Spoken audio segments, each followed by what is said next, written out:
Welcome to the Morningstar series, Ask the Expert. I'm Holly Black. With me is Hortense Bioy. She's Head of Sustainability Research at Morningstar. Hello. Hi, Holly. So you're here today because you're changing the way you rate funds on terms of sustainability. Why are we changing this? Yes, absolutely. So maybe it would help to give a bit of background.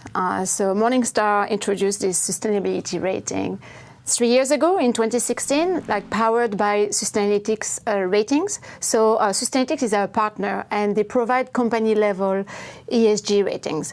So at the time in 2016, it was pretty innovative. That was the first tool available for investors who want to evaluate funds through a sustainability lens.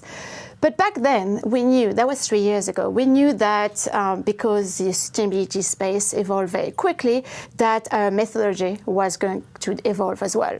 So last year, Sustainalytics introduced a new rating. It's called the ESG risk rating.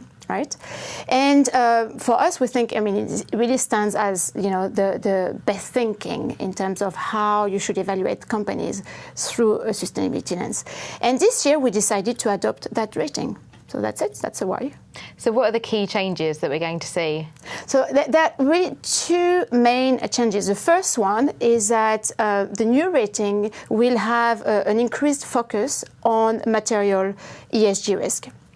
So the old rating was mainly a way to evaluate how well prepared companies are to handle their ESG issues.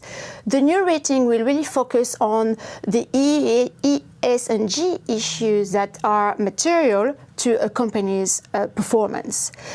That's the first difference.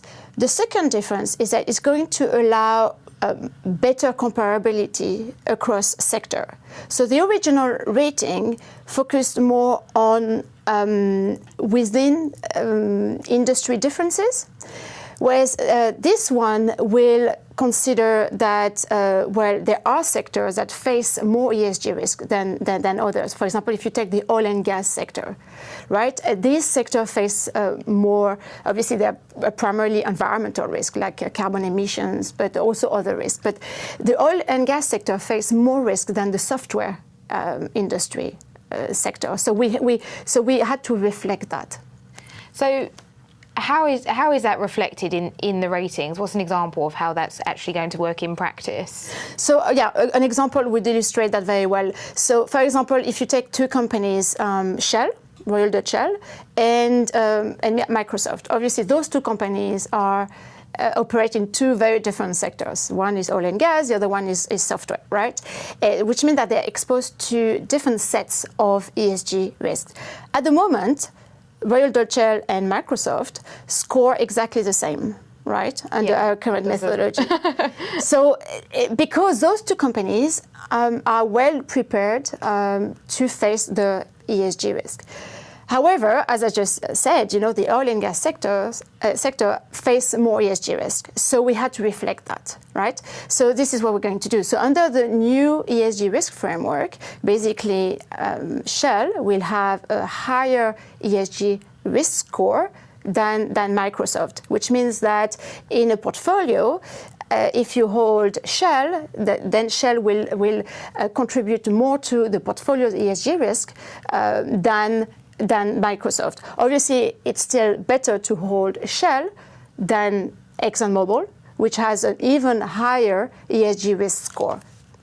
That all seems to make sense. So will that make it easier to understand how the ratings are applied for investors? Absolutely. Actually, the current rating requires quite a complicated calculation.